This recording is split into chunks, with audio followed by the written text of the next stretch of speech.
जो मनुष्य मृत्यु से पूर्व ही काम क्रोध से उत्पन्न मनोवेग को सहन करने में समर्थ हो जाता है, वही योगी अर्थात परमात्मा के साथ एक ही भाव से युक्त हो जाता है और वही सुखी भी होता है। यह श्लोक अत्यंत महत्वपूर्ण है। कौन योगी है और कौन सुखी है? श्री कृष्ण योगी तथा सुखी का लक्षण बता रहे हैं। प्रत्येक मनुष्य सुख और शांति चाहता है, किंतु अविवेक के कारण सुख और शांति अत्यंत दुर्लभ रहते हैं। मनुष्य विषय लोलुपता के कारण अनेक कामनाओं से ग्रस्त रहता है तथा कामना के कुचक्र से निकल ही नहीं पाता। कामना मनुष्य के मन में असंतोष, चिंता, भय, उद्वेग, तनाव आदि को उत्पन्न करके उसकी शांति का अपहरण कर लेती है तथा समस्त शक्तियों को छीन करके उसे दयनीय बना देती है। कामना दुष्पुर होती है तथा जिस प्रकार घी डालने से अग्नि और अधिक प्रज्वलित होती है, उसी प्रकार भोगों से कामनिग्न बढ़ जाती है। काम की भूख भोगों से संतुष्ट नहीं होती। एक कामना अनेक कामनाओं को जन्म दे देती है तथा कामनाओं का जाल फैलता ही चला जाता है। मनुष्य मकड़ी की भांति अपने ही कामना जाल का बंदी हो जाता है।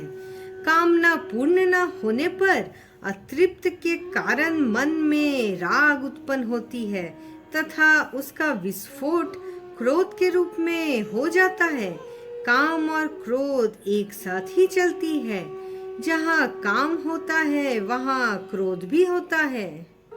काम वेग से चलित बुद्धि पथभ्रष्ट हो जाती है तथा मनुष्य उचित अनुचित का विवेक त्याग देता है। कामना से युक्त व्यक्ति मनुष्य के रूप में पशु ही होता है। जो काम मुक्त है वही योगी है, वही सुखी है, वही सच्चा नर है। काम युक्त मनुष्य संसार बंधन में बंध जाता है तथा काम मुक्त मनुष्य परमात्मा से योग स्थापित कर लेता है। काम युक्त मनुष्य दुखी रहता है और काम मुक्त मनुष्य सुखी रहता है। काम युक्त मनुष्य पशु होता है तथा काम मुक्त मनुष्य समर्थ नर होता है। काम मुक्त मनुष्य अपने जीवन काल में ही मुक्त होकर इसी लोक में मुक्ति के आनंद की अनुभूति कर लेता है। अगर किसी विषय में हम असफल हो जाए या फिर किसी वस्तु को पाने में असफल रहे, तब द्वेष एवं घृणा का विष उत्पन्न हो जाता है, जो क्रोधाग्नि के रूप में प्रकट हो जाता है।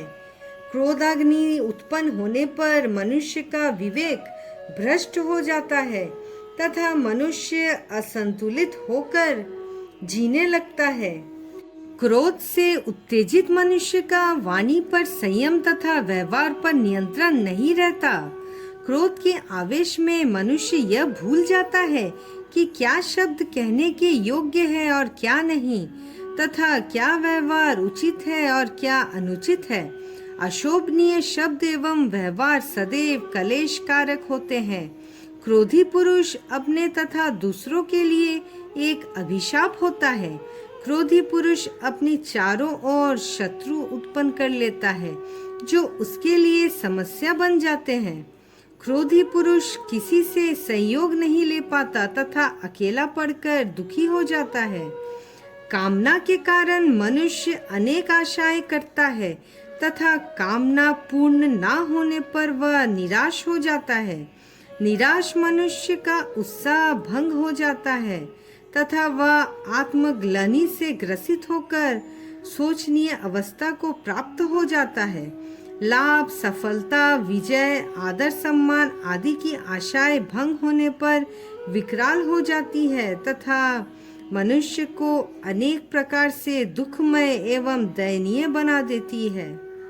काम क्रोध के वश में होने पर मनुष्य को असंतोष, चिंता, भय, शोक, निराशा, अपमान, अपयश, रोग उच्च रक्तचाप, उद्वेग, अशांति, आत्मग्लानि, पश्चाताप इत्यादि अनेक प्रकार के मानसिक एवं शारीरिक कष्ट भोगने पड़ते हैं।